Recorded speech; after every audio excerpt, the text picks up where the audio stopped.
Hamas के सियासी wing के सरबराह इस्माइल हानिया तेहरान में शहीद हो गए हैं। बरतानवी खबर एजेंसी ने दावा कर दिया है इस्माइल हानिया को तेहरान में शहीद किया गया और तेहरान में वो ईरानी सदर की तकरीब हल्फ बर्दारी में शिरकत के लिए पहुंचे थे, जिसके बाद ईरान की सिक्योरिटी पर भी बहुत सारे सवालिया निशान खड़े हो गए हैं। इस्माइल हानिया हम में नहीं रहे, इस्माइल हानिया को शहीद कर दिया गया। मैं हैरान हूं कि आखिर ऐसा हो कैसे गया। बुज़दिल दुश्मन ने उन्हें निशाना बनाया है। मशरिक़ वस्ता की सूरत हाल मजीद कशीदा हो गई है, हालात मजीद ख़राब हो गए हैं, क्योंकि जिस तरह से हमास के सरबराह इस्माइल हानिया को शहीद किया गया है, अब इसमें ईरान बराह रास्त इन्वॉल्व हो चुका है, क्योंकि ईरान के दारुल हुकूमत तेहरान में हमला किया गया है।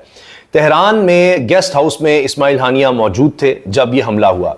असल में इस्माइल हानिया दीगर कई सरबराहान ममलकत की तरह आए हुए थे ईरान के सदर की तकरीब बर्दारी के लिए। सुबह जब से खबर आई है कि जो हमास के पॉलिटिकल विंग के चीफ थे उनको जो है तरीके से असैसिनेट किया गया और कुछ है, और इजराइल का नाम यहाँ पर सब लोग ले रहे हैं, हालांकि सबको पता है कि कौन होगा कौन नहीं होगा, मगर जब से ये सब पूरी बातें चर्चा चालू हुई है, जो हमास की बाकी की टॉप लीडरशिप है सब अंडरग्राउंड हो गए। सबको जो है आजकल जो है वो हर समय मौत नज़र आ रही है। सब इस समय डरे डरे घूम रहे हैं कि हम क्या करें क्या ना करें, हम कैसे बचें, कहीं इजराइल का अगला निशाना हम ही ना हो।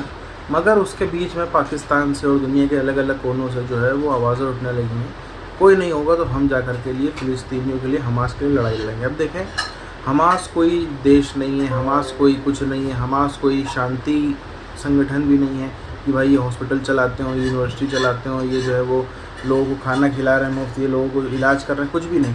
हमास का सिर्फ और सिर्फ ट्रैक रिकॉर्ड भी रहा है तो कुछ जो इजराइल है उसके अंदर आतंकवादी हमले करने का, तो ऐसे संगठन को जो है दुनिया भर से आज टाइम पर सपोर्ट मिल रहा है। ईरान में वो ईरान के नए सदर की हलफ बर्दारी की तकरीब में पहुंचे, उन्होंने वहाँ पे शिरकत की और शिरकत करने के बाद फिर वो तेहरान के एक फौजी इलाके के एक सेफ हाउस के अंदर मुकीम थे और रात के 12 बजे के बाद, कुछ लोग कहते हैं 2 बजे, उसके ऊपर एक मिसाइल लगा जिसने उस इमारत को मलबे का ढेर बना दिया। वो मिसाइल बहुत पिन पॉइंट एक्यूरेसी के साथ वहां पे लगा, इर्द गिर्द की इमारतों को कोई नुकसान नहीं पहुंचा, जिंदगी का वजूद अदम हो जाता है। तेहरान के अंदर ये कोई पहला टारगेट नहीं है। इससे पहले जब तेहरान ने ये दावा किया ईरान ने कि वो एटमी सलाहियत हासिल कर लेने के करीब पहुंच गया है, तो उसके बाद इसराइल ने चुन के ईरान के एटमी साइंसदानों को कत्ल किया, भले वो ईरान के अंदर थे या ईरान से कहीं बाहर गए हुए थे। जो इस्माइल हानिया हैं वो मौजूद थे तेहरान के अंदर, जिस तरह बाकी दुनिया के जो लीडर्स थे, इवन पाकिस्तान के डिप्टी प्राइम मिनिस्टर और फॉरेन मिनिस्टर इसहाक डार भी, जो कल वहाँ पर ईरान के नए सदर हैं, उनकी इनॉग्रेशन और ओथ टेकिंग थी, और उस मौके के ऊपर जो इस्माइल हानिया हैं वो भी वहाँ पर मौजूद थे।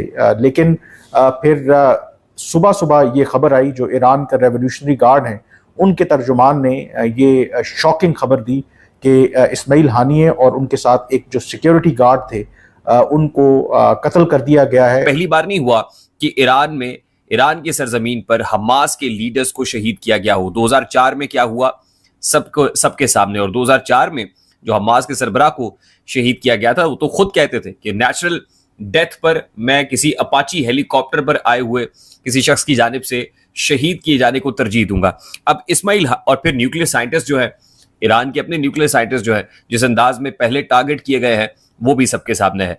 अब इस्माइल हानिया ये पहले भी हमास के साथ, ये जो हमास ने फायर खोला, खास तौर पर ये जो ऑपरेशन जारी शुरू हुआ, इसके बाद से इस्माइल हानिया के अपने खानदान के तकरीबन 60 अफराद शहीद हो चुके हैं। यानी जून से लेके अब तक, गुज़श्ता साल जून से लेके अब तक 60 अफराद शहीद हुए हैं, और रवा बरस अप्रैल में इस्माइल हानिया के 3 जवां साला बेटे भी शहीद कर दिए गए। लेकिन जो वाकया ये हुआ है ना, तो ऑब्वियसली उसकी कोई वीडियो फुटेज या इमेज अभी तक सामने नहीं आया।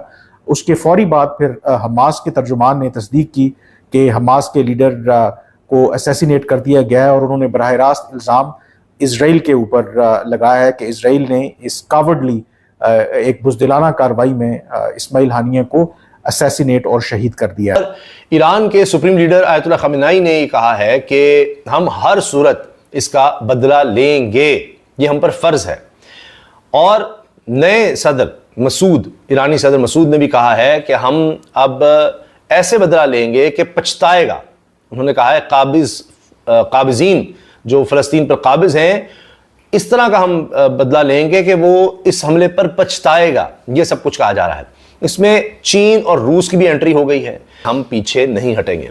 और हमास ने कहा है कि अब तो शदीद जंग शुरू हो जाएगी।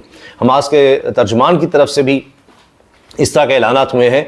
और जो कोशिशें हो रही थी कि किसी तरह से जंगबंदी हो सके या कोई अमन की तरफ बढ़ा जा सके, अब उसको धचका लगा है। और कतर की हुकूमत जो इसमें आगे आगे थी, उनकी तरफ से भी ऐलान किया गया है कि अब हालात मजीद कशीदा होंगे। इसके साथ साथ एक और बात ये सामने आई है कि इनकी तदफीन भी कतर में ही की जाएगी। ये उनके लिए बहुत एक ये एम्बैरसमेंट की बात है कि यहाँ पर वो आए हुए थे और यहाँ पर हमला करके, ईरान में तेहरान पर में हमला करके, मिसाइल हमला वो भी, कि इनको शहीद किया गया। इनके एक मुहाफिज भी इसमें शहीद हुए हैं। हमास के रहनुमा इस्माइल हानिया की शहादत पर अमीर जमात इस्लामी पाकिस्तान ने धरने के मकाम रावलपिंडी में गज़ा मार्च का ऐलान कर दिया है।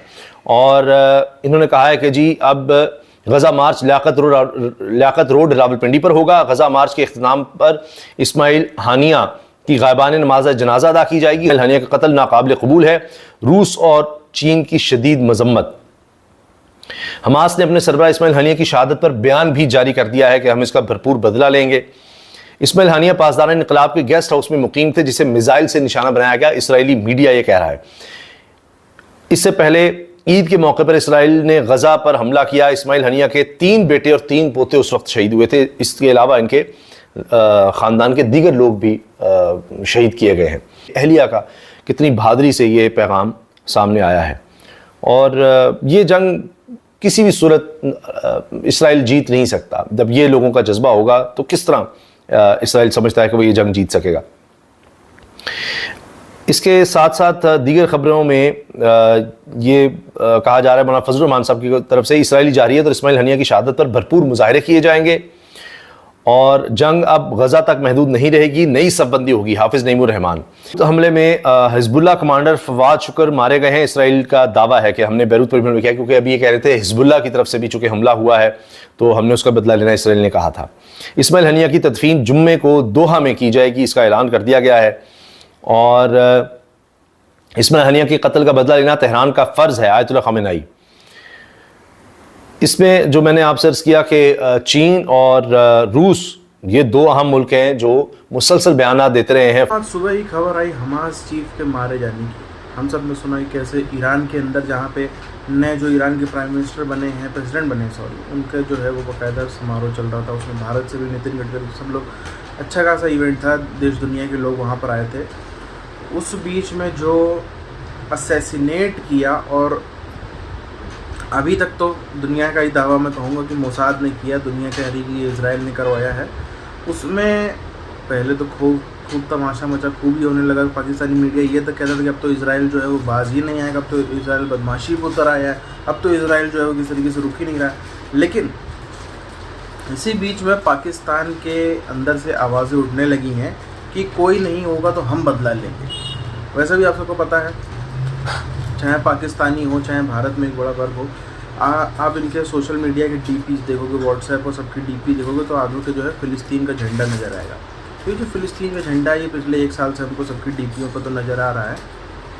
अब जो है खुल के लोगों ने बोलना चालू कर दे, कोई नहीं होगा तो हम जाके जंग लड़ेंगे, हम जाके इसराइल से जंग लड़ेंगे, हम जो है वो इसराइल से बदला लेंगे, हमास चीफ की जो शहादत है उसको जाया नहीं जाने देंगे। ये सब बातें जो हैं वो पाकिस्तान और इधर इंडिया और इधर बांग्लादेश सबके तबके से अलग अलग लोगों के माध्यम से सामने आ रही हैं। अब बात ये है कि इजराइल ने तो अपनी ताकत दिखा दी, इसके बाद हमास के अंदर से भी जो है वो चुप हो गया सब। लेकिन मेरा मानना है कि इजराइल को उसके आगे भी कार्रवाई रोकनी चाहिए, जो उसके बाकी दुनिया भर में जो समर्थक जहाँ जहाँ बैठे हैं, टारगेट करके सिर्फ समर्थकों के ऊपर भी जो है वो कुछ ना कुछ जो है वो इजराइल को अपनी कार्रवाई करनी चाहिए। वरना इस तरीके से, क्योंकि एक कल्ट बनता जा रहा है, एक जो है पूरी तरीके से कल्ट बनता जा रहा है। दुनिया भर में जो है फ़िलिस्तीन के डीपी वाले लोग जो है वो ज़्यादा हो रहे हैं। अब इसी के बदले में आप देखिए पाकिस्तान से और जगह जगह से जो बातें हो रही हैं, अभी इजराइल का क्या जवाब आता है वो बड़ी देखने वाली चीज़ होगी।